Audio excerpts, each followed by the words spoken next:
I coordinate the digital conversion and delivery of materials on Kansas Memory. I work with communities to bring new donations into the collections. I answer your calls to the Kansas Historical Society.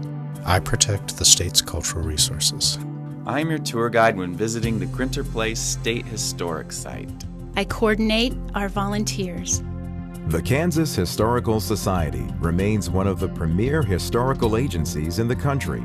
In 2009, our talented staff served more than 7 million people. By preserving the state's records, we support a government by the people and for the people. By educating our youth about our past, we help them to become better citizens. By assisting communities in redeveloping historic properties, we're ensuring the economic stability of our neighborhoods and business districts. By interpreting our state's history, we provide families with unique experiences. We inspire pride in who we are and what Kansans can accomplish together. The Kansas Historical Society has been collecting the state's history since 1875. Diaries, quilts, newspapers, archaeological artifacts, and Civil War battle flags are just a few of the items that tell the real stories of real people.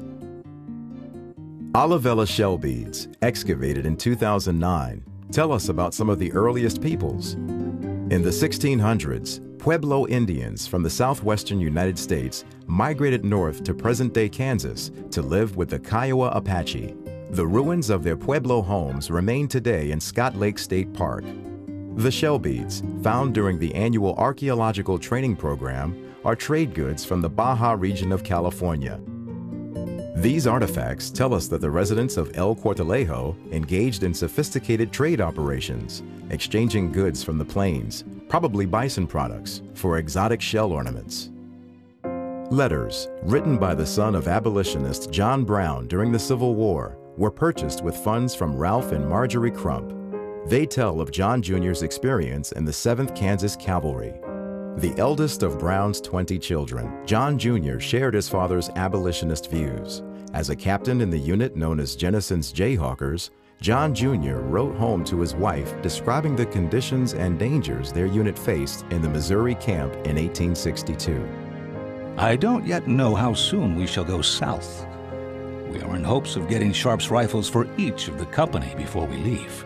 But all these things are matters of uncertainty. A camp of soldiers remote from any reliable sources of news is a place where all manner of rumors are afloat. Photographs, books, magazines, and movies donated by the nephew of actor Reb Russell track the career of this Coffeyville native who rose to stardom in Hollywood. Russell enjoyed a successful college football career and played professionally for a brief period. After receiving a role in the 1932 movie The All-American, Russell turned to his horseback riding skills to become an actor in westerns. Russell and his horse Rebel developed a trick roping and riding act to perform for circuses around the country. The Dunbar Theater in Wichita was nominated to the National Register of Historic Places. Named for 19th century poet Paul Laurence Dunbar, the theater opened in August 1941 to meet the needs of the local African American community. With a stage and seating for 500, the theater soon became a place for community activities. The Dunbar Theater closed in the late 1950s as Wichita began to desegregate. Efforts are currently underway to restore this Kansas treasure. Civil defense items from the 1950s and 1960s provide a reminder of the Cold War era when Americans feared nuclear war. Shawnee County Emergency Management, that donated the collection, offered films providing instruction on building a fallout shelter and ways to protect families from radiation exposure. A red phone installed 2 floors below the Shawnee County Courthouse in a massive bomb shelter was to be used in case of national emergency. The shelter was designed to house 130 of the county's essential personnel. The Kansas Historical Society is so much more than its outstanding collections. We invite you to join us at any one of our facilities across Kansas.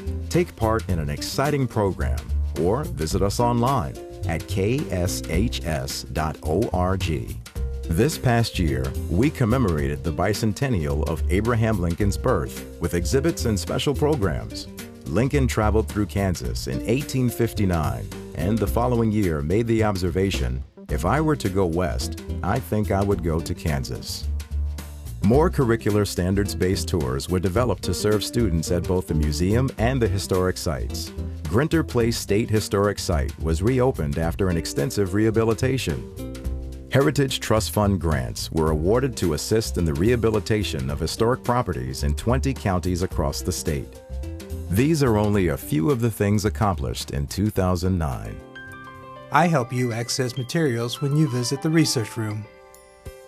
I give tours to thousands of people every year at the state capitol. I design and build exhibits for you and your family. I provide you with technical assistance in restoring your historic building. We keep the Historical Society grounds and nature trail in good condition for you. I work with our 16 historic sites to make sure they are ready for your visit. The Kansas Historical Society. We're here to serve you.